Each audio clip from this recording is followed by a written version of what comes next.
নবী আমার সোনার জবান দিয়ে জানিয়ে দিলেন, নিশ্চয়ই আল্লাহ পাক রব্বুল আলামিন ইন্নাল্লাহা লা ইয়াকবিজুল ইলমা, কোন মাওলানা মুফতি সাহেবের অন্তর থেকে কোরআন হাদিসকে টেনে হিজড়ে বের করবে না।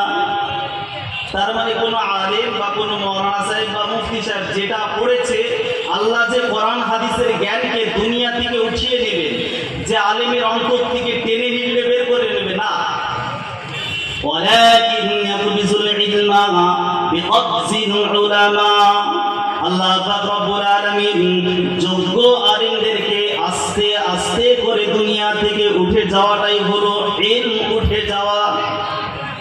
তার মানে কোরআন হাদিসের যে কথা আপনি আমি শুনবো, কতদিন পর্যন্ত যোগ্য আলেম আপনারা আমরা বলুন যে ইমামে বুখারী রাহমাতুল্লাহ আলাইহি 16 বছর বয়সে বুখারী শরীফকে মুকাম্মাল লিখে দিয়েছিলেন। ইমামে আযম আবু হানিফা রাহমাতুল্লাহ আলাইহি যিনি ফাকিহ ছিলেন, মুহাদ্দিস ছিলেন, এই রকম ব্যক্তি চলে যাওয়া মানে আমাদের ইসলামে আস্তে আস্তে করে কোরআন হাদিস আমাদের কাছ থেকে উঠে যাচ্ছে। আল্লাহ রাসূল বললেন ওই সময় কি করবে মানুষ, ইত্তাখাদুন নাসু রুসান জুহালান ফাসুইলু, কওমের মানুষেরা নেতা বানাবে মূর্খকে। কাকে? আর কথা বলুন কাকে? মূর্খকে। আল্লাহ রাসূল আমার পাক জবানে জানিয়ে দিলেন, একজন গ্রামের নেতা হবে, পার্টির মেম্বার হবে, মসজিদের ইমাম হবে, একজন মূর্খ জাহিল, তার জমা বহু বছর হলো জুহাল। আল্লাহ রাসূল সাল্লাল্লাহু আলাইহি ওয়াসাল্লাম বললেন, আস্তে আস্তে যখন ভালো আলেম জ্ঞানী আলেম যখন দুনিয়াতে থাকবে না, মূর্খদেরকে পার্টির নেতা বানিয়ে দেওয়া হবে, মসজিদের ইমাম যাকে রাখা হবে, কোরআন হাদিস মতো কথা বলার মতো ক্ষমতা থাকবে না।